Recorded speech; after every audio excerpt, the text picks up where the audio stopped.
Assalamualaikum warahmatullahi wabarakatuh. Alhamdulillah, nahmaduhu wa nasta'inuhu wa nastaghfiruh wa na'udzu billahi min shururi anfusina wa sayyiati a'malina. May yahdihillahu fala mudilla lahu wa may yudlil fala hadiya lahu. Wa asyhadu an la ilaha illallah wahdahu la syarika lahu wa asyhadu anna Muhammadan abduhu wa rasuluh. Allahumma shalli wa sallim ala nabiyyina Muhammad wa ala alihi wa sahbihi ajma'in. Amma ba'd. Jemaah sekalian rahimakumullah, alhamdulillah pada kesempatan malam ini masih di bulan Muharram tahun 1446 Hijriah, dan bersyukur Allah SWT mempertemukan kita di masjid yang mulia ini untuk melanjutkan kajian tafsir Al-Quran. Pada kesempatan malam ini kita masih di awal surat Abasa, juz 30, suratnya surat Abasa.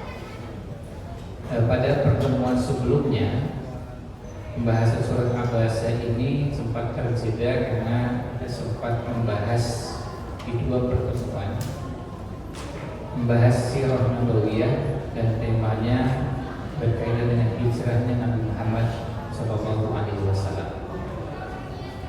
Jadi pembahasan itu karena berkaitan dengan momentum awal tahun baru Islam, tahun Hijriah, ya, yang kebetulan biasanya orang menghubungkan dengan peristiwa hijrah.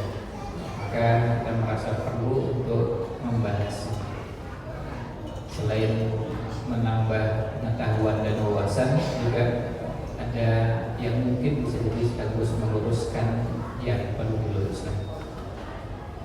Nah, pada pembahasan sebelum pembahasan hijrah waktu itu kita sudah mulai mengawali pembahasan di awal surat Abasa, bahwa surat Abasa ini termasuk salah satu surat Makkiyah, surat yang turun pada periode Mekah.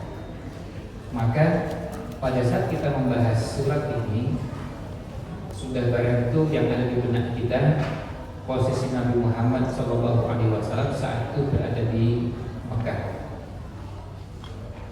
Kemudian tema-tema keimanan sangat kental, sangat kaya dan banyaknya luar biasa. Tema keimanan yang ada, baik iman kepada Allah, iman kepada malaikat, iman kepada kitab, iman kepada Rasul, iman pada hari akhir, iman pada takdir. Tema-tema iman ini bisa kita temukan dengan sangat. Nanti kita akan lihat, sekali kita akan tunjukkan sebagai kelanjutan pembahasan yang sudah kita awali pada pertemuan beberapa waktu silam. Nah, kemudian ketika kita bicara tentang surat Abasa ini, surat ini diberi nama dengan Abasa karena kata yang muncul pertama kali dalam surat ini yaitu kata Abasa. Abasa wa tawalla. Maka kemudian dari situ diambil nama surat, jadi surat Abasa. Dan surat yang seperti ini modelnya bisa kita temukan di beberapa surat dalam Al-Quran. Nama suratnya diambil dari kata yang ada pada ayat pertama. Dan kita pernah menyinggung pada beberapa pertemuan beberapa bulan yang lalu bahwa penamaan surat dalam Al-Quran ini ada beberapa modelnya. Ada yang penamaannya berdasarkan kata yang muncul pertama kali dalam surat tersebut, seperti surat Abasa. Dan ini paling mudah dikenali. Tetapi ada yang tidak berhubungan dengan kata yang terdapat pada surat tersebut dari awal surat sampai akhir surat, tetapi lebih kepada isinya. Contoh yang paling gampang kalau kita melihat surat Al-Ikhlas. Silakan Bapak Ibu sekalian baca dari mulai ayat pertama Qul huwallahu ahad sampai ayat terakhirnya, mana kata ikhlasnya? Gak ada sama sekali.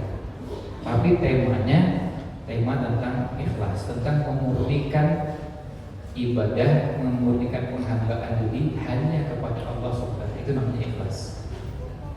Qul huwallahu ahad. Tidak ada ikhlasnya. Allahus somad, kata ikhlasnya juga tidak ada. Lam yalid wa lam yulad juga belum ada. Wa lam yakul lahu kufuwan ahad juga tidak ada.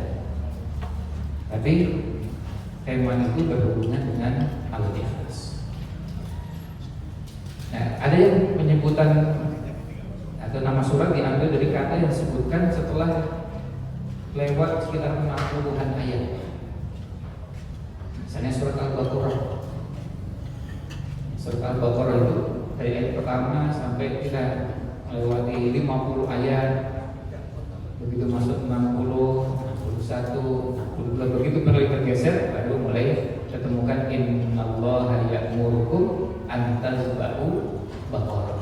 Nah, baru mulai muncul namanya Baqarah. Itu justru ayatnya di ayat 60-an. Dan itu berulang lebih dari sekali di beberapa ayat yang berdampingan di ayat 60-an tadi. Nah, intinya ada beberapa model. Dan nama surat ini diambil dari kata yang muncul di ayat pertama dan kata pertama.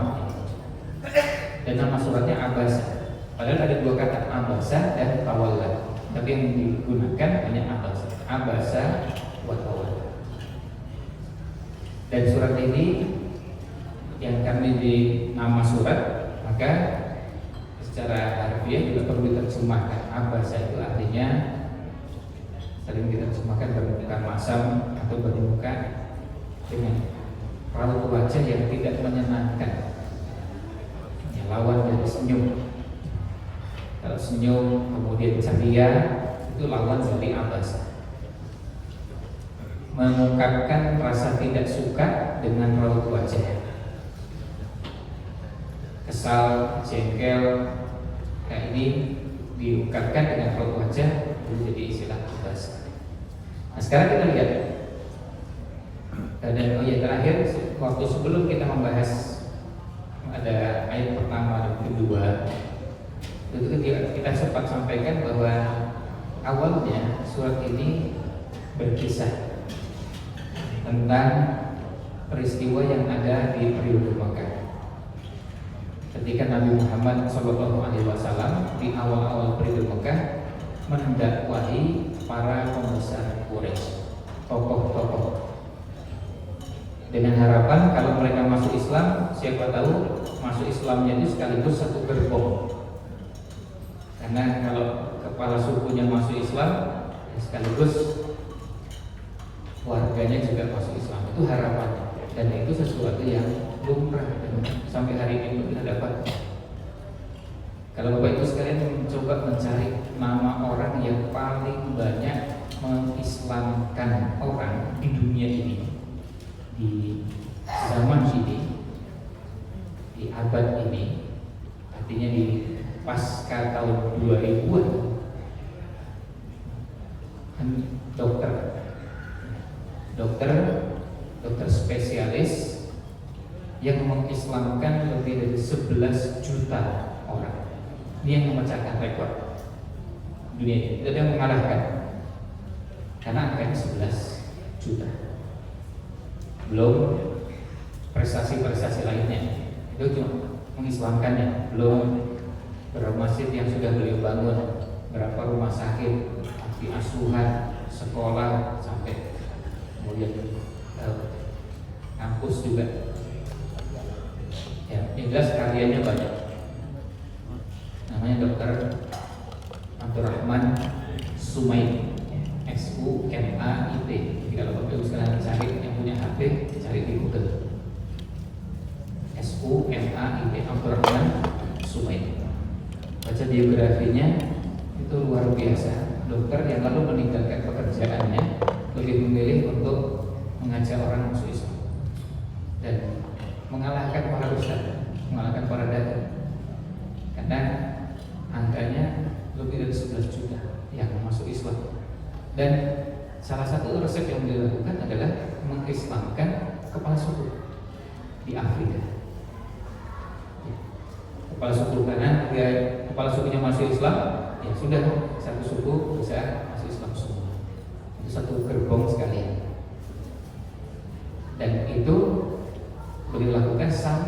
seperti ketika Rasul SAW mendakwahi para pembesar Quraisy. Ya, ada harapan siapa tahu ketika Sa'ad bin Mu'adz, salah seorang pemimpin kabilah Quraisy di Madinah, berhasil mendakwahi, ya, ternyata betul pengaruhnya luar biasa. Meskipun ada yang berhasil dan yang tidak berhasil. Kalau hasil sepenuhnya kita serahkan pada Allah SWT. Tapi yang penting usahanya sudah benar. Nah, Nabi SAW waktu itu mendakwahi tokoh-tokoh para pembesar Quraisy. Ketika beliau sedang mendakwahi, jadi bisa dibayangkan beliau sedang berhadapan dengan para pembesar, para tokoh-tokoh. Dan kita semua ketahui kalau belajar sirah nabawiyah, beliau mendakwahi semua orang, semua kalangan, dan tidak pilih-pilih. Hanya tidak pilih hanya cuma tokoh saja, karena di banyak kesempatan beliau juga mendakwahi orang-orang yang mungkin kalau ia jelata, orang miskin, kaum papa yang tidak punya apa-apa. Demikian pula juga beliau mendakwahi para tokoh, para pembesar, para ya orang-orang yang kira-kira punya peran-peran penting di masyarakat. Jadi semuanya dakwah.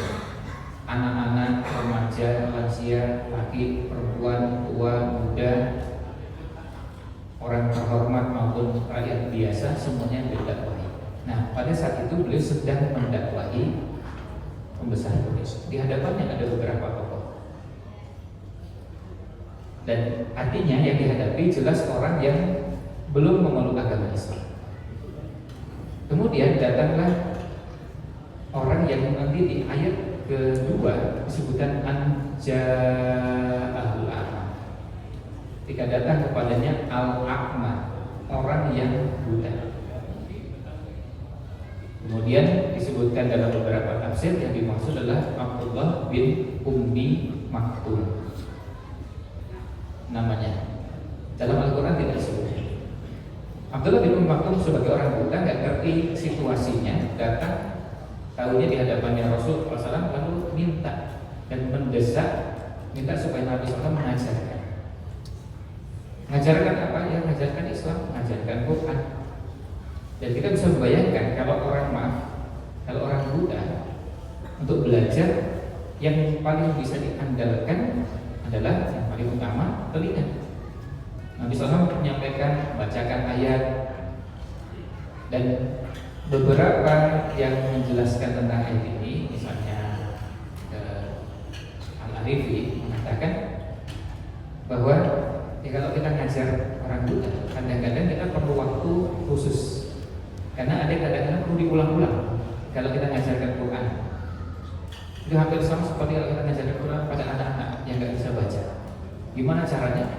Kadang harus kita ulang, karena yang diandalkan suara yang masuk ke telinganya, bukan bacaannya, bukan tulisan. Karena belum bisa baca, meskipun ada tulisannya nggak bisa baca.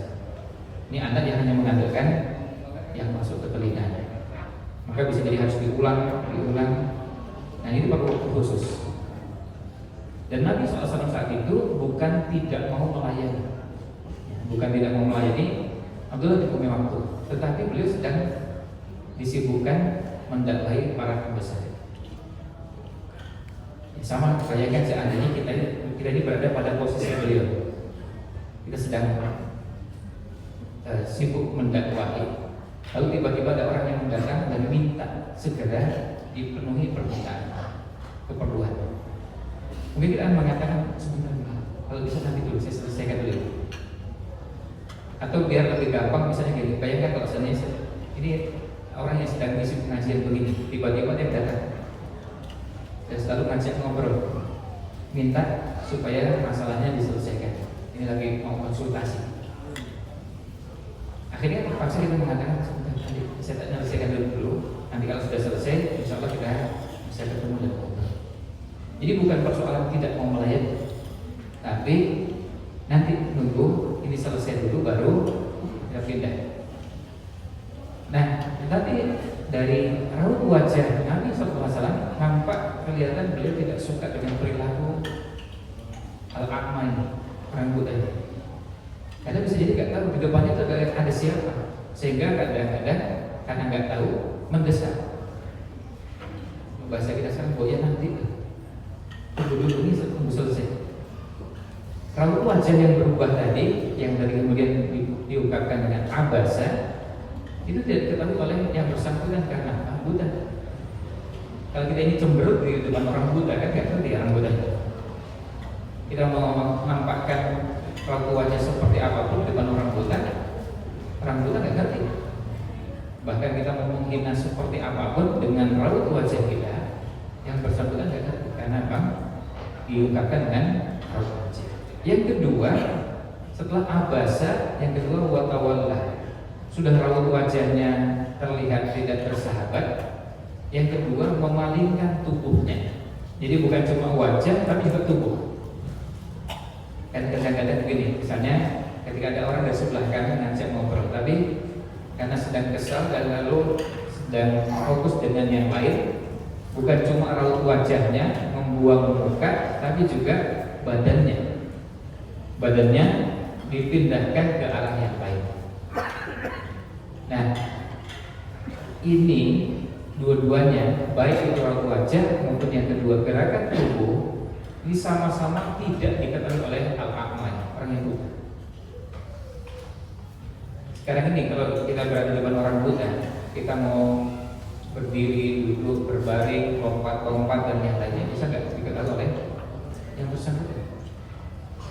Karena apa?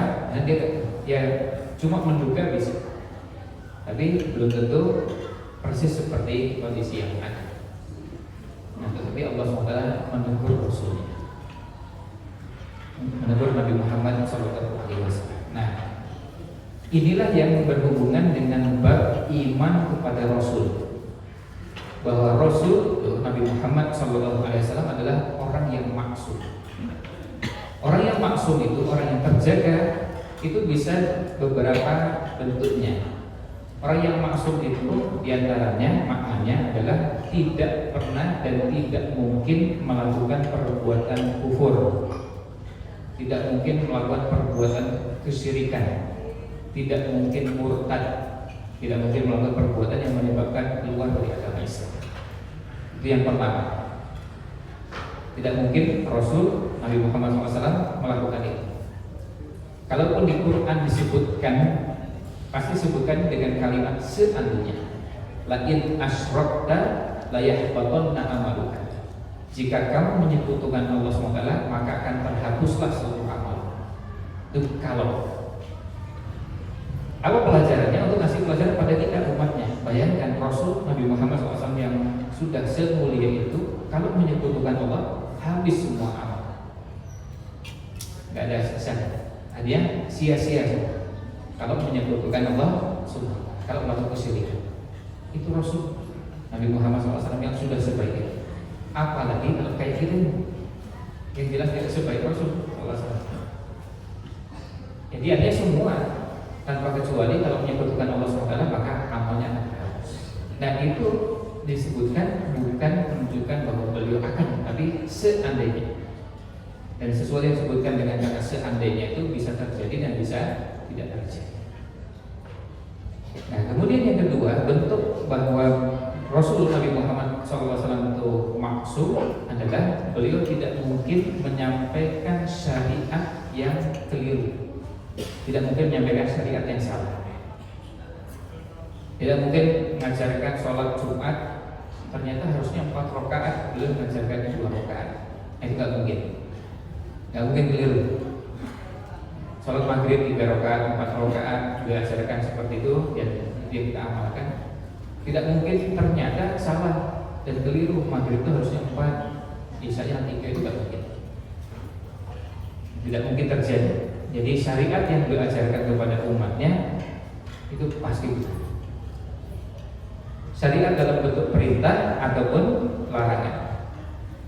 Kalau ada semua perintah, apapun bentuk perintahnya itu pasti benar. Semua larangan yang beliau sampaikan kepada kita itu pasti benar. Oh, ini nggak boleh, ini nggak boleh, ini nggak boleh, itu pasti benar. Tidak mungkin ada larangan yang disampaikan kepada kita ternyata keliru. Itu nggak mungkin. Tidak mungkin ada syariat yang sampai kepada kita.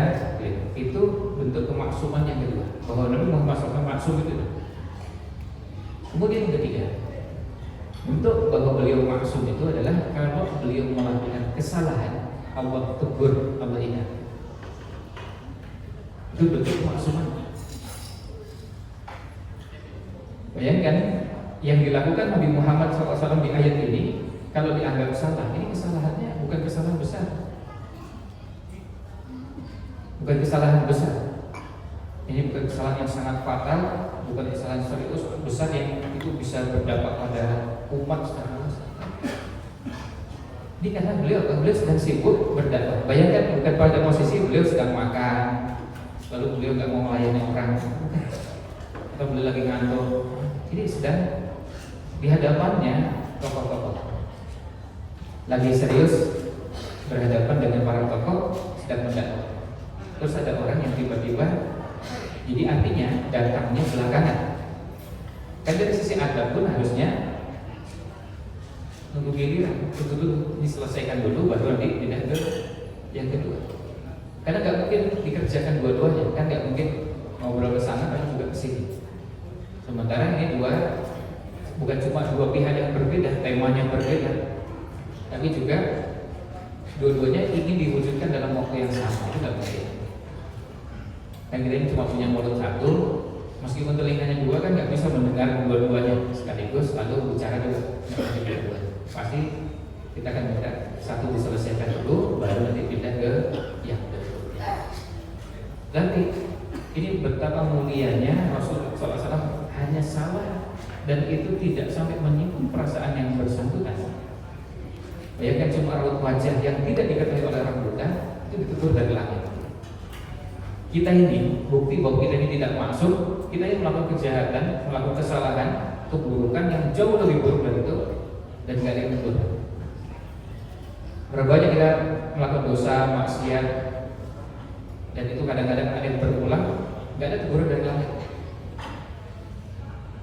Bukti bahwa kita ini tidak maksud. Sementara Nabi Muhammad SAW, beliau ketika keliru, salah, beliau diingat. Apapun bentuk kekeliruannya. Nah, biasanya kekeliruannya tadi bukan kekeliruan pada tingkat yang tadi, sampai pada tingkat dosa besar yang sampai pada tingkat kekufuran, kesyirikan, itu bukan. Tapi tadi ini masalahnya tersenyum. Pernah nggak Bapak Ibu sekalian keliru melakukan kesalahan pada orang, nggak senyum sama orang lalu tegur dari langit? Nggak ada. Berapa kali kita ketemu orang harusnya senyum, kita nggak senyum. Terus nggak ada teguran dari langit, ya kita biasa. Ya tidak ramah, tidak santun, tidak senyum, itu mungkin terjadi. Dan tidak ada teguran sama sekali dari langit. Dan kemudian Nabi Muhammad SAW melakukan kesalahan ini berapa kali? Apakah berulang-ulang, berkali-kali, terus diulang lagi, baru ditegur? Ada sekali. Itu sama sekali kan? Itu untuk menunjukkan betapa level Nabi Muhammad SAW ini berada pada tingkat yang sangat tinggi. Bayangkan salah cuma sekali. Kita ini salah berkali-kali, itu gak ditegur. Coba berapa kali kita melakukan kesalahan? Yang biar gampang begini ya. Ambil contohnya, ini sholat subuh lah. Mungkin sebagian yang sudah biasa bangun kan kalau terasa, tapi yang sholat subuhnya masih kadang bangun, kadang nggak bangun. Maksudnya kadang bangun subuhnya tidak di waktu subuh, maksudnya. Karena ada yang bangun subuhnya di waktu duha, ya, duha. Subuh tapi di waktu duha. Ya tetap 2 rakaat, tapi masalahnya di waktu duha. Nah, itu kira-kira kalau kita hitung, jangan seumur hidup, 1 tahun aja, tahun 2024 ini sudah berapa kali? Setahun aja. Apalagi kalau kita hitungnya seumur hidup dari sejak kita balik, bukan dari lahir ya. Kalau lahir kan jelas tidak. Karena anak usia 1 tahun, 2 tahun tidak ada syariat sholat yang dikenakan kepada yang bersangkutan. Umur 3 tahun pun belum ada. Nah, kita ngitungnya sejak balik sampai dengan sekarang. Kira-kira berapa kali kita ini nggak sholat subuh di waktunya? atau bangun sholat subuhnya sudah terbit matahari. Mungkin ada yang sebagainya susah menjawabnya karena sudah saking banyaknya. Hitungnya susah gitu. Berapa? Tahun 2024 sih mungkin sudah beberapa kali. Itu baru 2024, 2023, terus tahun 2000, tahun 1900 sekian. Kita nggak tahu berapa jumlah. Nabi Muhammad SAW pernah nggak bangun tidur subuhnya? Subuh bangunnya terlambat. Kira-kira pernah nggak? Pernah, betul. Pernah. Kapan itu? Ketika beliau pulang dari perjalanan dengan para sahabat, dan saat itu bersama kaum muslimin dan pasukan keluar tidur di malam hari, kemudian istirahat. Ada yang diminta untuk berjaga. Ada yang diminta untuk berjaga. Ya seperti kita ronda, jaga nanti gantian supaya nanti bisa bangunkan itu. Nah ternyata ketiduran juga. Akhirnya bablas. Dalam riwayat kami disebutkan mereka terbangun ketika terik matahari mengenai tubuh. Jadi berarti sudah agak panas.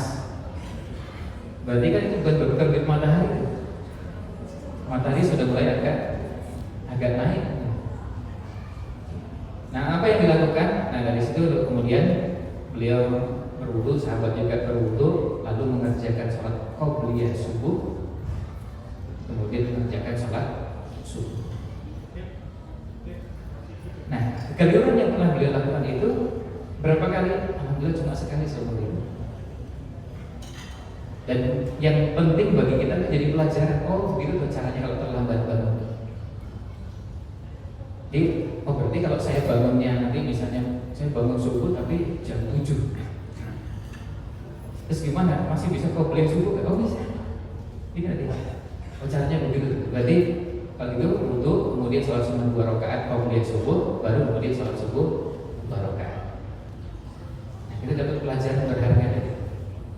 Cuma bedanya beliau cuma sekali seumur hidup. Kalau kita sekali-sekali. Jadi sekali ini sekali-sekali, jadi berarti berkali-kali.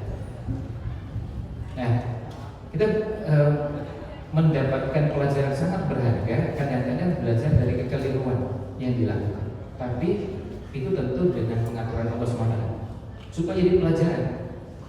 Sama seperti Nabi Muhammad SAW pernah nggak sholatnya keliru, salah jumlah rakaatnya? Pernah.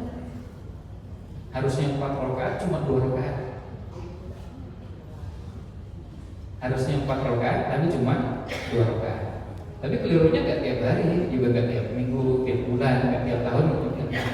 Tapi cukup sekali keliru itu sangat berharga bagi kita. Alhamdulillah kita jadi dapat pelajaran. Oh ternyata beliau juga pernah keliru sebagai lainnya manusia, tapi nggak sering-sering. Kemudian apa yang dilakukan? Nah itu yang pentingnya. Kan setelah selesai sholat, sahabat yang bingung, ini harusnya 4 rakaat atau 2 rakaat setelah salam. Kemudian ketika sholat nggak ada yang berani mengingatkan, nggak ada yang berani bilang subhanallah. Nah, yang mengingatkan Rasulullah SAW. Kalau saya di masjid kita ini, kalau seandainya imamnya yang ada siapapun imamnya, saya berani mengingatkan. Kalau yang sahabat yang bayangin, ya kita bisa merasakan situasinya. Sahabat ketika mau negur, yang dihadapannya Rasul SAW. Ini mau diingatkan karena memang keliru atau ya memang tuntunannya begitu. Siapa tahu memang ada wahyu yang turun dan sekarang sholatnya ganti yang 4 jadi 2. Kan bisa begitu juga. Nggak ada yang berani ingatkan sampai selesai sholat, kemudian selesai salam, lalu ada yang tanya. Berarti tanya yang lalu sahabat mengatakan, ya Rasulullah, aku sirobis sholat. Ya Rasulullah, apakah sholat hari ini dikosong? Jadi bayangkan sudah selesai salam, sahabat nanya. Kemudian Nabi SAW nanya lagi kepada sahabatnya, apa betul yang disampaikan orang? Sholat kita cuma 2 rakaat. Yang lain bilang, oh iya. Beliau langsung berdiri lagi, menyempurnakan rakaat yang ketiga, dan sahabat pun berdiri menyempurnakan rakaat yang ketiga. Nah, kita dapat pelajaran, oh itu tuh caranya. Ya, caranya kalau seandainya kejadiannya seperti itu kan bisa terjadi. Satu masjid jamaahnya semuanya ngelamun juga, imamnya keliru pun sampai nggak tahu. Cuma tadi berdiri selesai, kayaknya kurang ya. Terus yang lain kan iya, kayaknya kurang. Terus akhirnya imamnya baru tersadarkan, tapi sudah ngomong-ngomongan. Nah tadi itu kalimat pentingnya juga, ternyata ada dialog. Ya Rasulullah, apa hari ini sholat dikosor jadi 2, biasanya 4, kok sekarang jadi 2. Sahabat gak berani menegur karena bisa jadi memang ada syariat, ada tuntunan yang akan beliau sampaikan. Ternyata memang betul-betul beliau lupa. Tapi kita jadi dapat pelajaran. Nah, ada hal yang keliru, ada yang lupa, ada yang hilang dalam jumlah yang sangat wajar. Ada beberapa kekeliruan terjadi cuma sekali seumur hidup. Itu kan berarti sangat wajar. Kemudian syariat menjelaskan kepada kita bagaimana caranya ketika berhadapan dengan kekeliruan tadi, kekeliruan sholat, jumlah rakaat atau kekeliruan ini dan itu. Ini semua jadi berguna bagi kita. Jadi kita belajar dari kesalahan tersebut. Nah di sini gak salah. Sekali lagi saya menunjukkan sekali lagi ini babnya tentang iman kepada Rasul, iman kepada Nabi Muhammad SAW, bahwa Rasul itu maksum. Salah satu bentuk kemaksumannya, nah ini perlu dipahami. Yang namanya maksum itu bukan berarti tidak mungkin melakukan kesalahan. Bukan begitu. Kalau tidak mungkin melakukan kesyirikan, iya. Tidak mungkin melakukan kekufuran, iya. Tapi kalau melakukan kesalahan selain itu, yang levelnya di bawah kekufuran, di bawah kesyirikan, apakah mungkin? Umumnya para ulama mengatakan bahwa ini mungkin terjadi pada Rasul. Nah, contohnya seperti pada ayat ini. Contohnya pada kasus sholat. Contohnya pada ada kejadian-kejadian yang Nabi SAW mendapatkan teguran dari Allah SWT. Nah biasanya para ulama menambahkan bahwa Nabi Muhammad SAW itu kalau salah, kalau keliru dan dapat teguran, demikian pula para Nabi dan Rasul yang lain, mereka ketika mendapatkan teguran dari Allah SWT diingatkan, lalu mereka bertaubat dan tidak mengulang kembali kesalahan. Maka kita temukan lagi setelah kejadian ini. Ini periode tadi tidak sampai di awal, ini periode Mekah. Silakan cari di buku Sirah Nabawiyah, pernahkah Nabi Muhammad SAW mengulang kesalahan? Padahal masih ada periode Madinah. Periode Mekah kan 13 tahun, periode Madinah 10 tahun. Kan masih ada bertahun-tahun. Nah, pernahkah beliau mengulang kesalahan yang sama? Tidak. Itu untuk menunjukkan pada kita, inilah yang dinamakan dengan taubat yang sesungguhnya. Orang salah itu tidak apa-apa, itu manusiawi, tapi ya jangan diulang lagi. Jangan diulang kembali kesalahan yang pernah dilakukan di masa lalu. Kita berusaha untuk supaya tidak terulang kembali. Nah inilah di antara beberapa pelajaran yang kita dapatkan dari ayat pertama dan kedua. Jadi Nabi SAW ketika ditegur oleh Allah SWT, beliau kemudian berguna dan setelah itu tidak mengulangkan kesalahan tersebut. Kemudian pelajaran yang juga penting kita dapatkan dari ayat ini adalah Rasulullah SAW tidak pernah dendam. Bayangkan ketika kita membaca ayat ini, kan kita pasti ingat dengan kesalahan yang pernah dilakukan Rasul SAW yang ditegur. Beliau sama sekali tidak sakit hati, beliau sama sekali tidak marah dengan sahabat Abdullah bin Maktum yang gara-gara sahabat Abdullah bin Maktum kemudian turun ayat, lalu namanya disebutkan dan dibaca ayatnya sampai hari kiamat. Beliau sama sekali tidak marah. Ini orang kalau sudah punya kebersihan hati, diingatkan, ditegur, dinasihatinya, dia membuka ini. Ya saya salah, saya keliru, ya saya akan perbaiki. Udah selesai. Tapi kalau orang yang lemah imannya, apalagi seperti orang mengatakan orang yang masuk dalam dirinya benih-benih kemunafikan, itu biasanya ada orang yang menegur, yang mengingatkan, nasihati, bisa tersinggung, sakit hati, marah, dan bisa sampai pada tingkat dendam. Gara-gara, padahal tujuannya untuk nasihat. Nah, sementara itu yang bisa kita bahas pada kesempatan malam ini, mudah-mudahan ada manfaat yang kita bisa ambil. Mohon maaf jika ada kekurangan. Saya akhiri, subhanakallahumma wa bihamdika.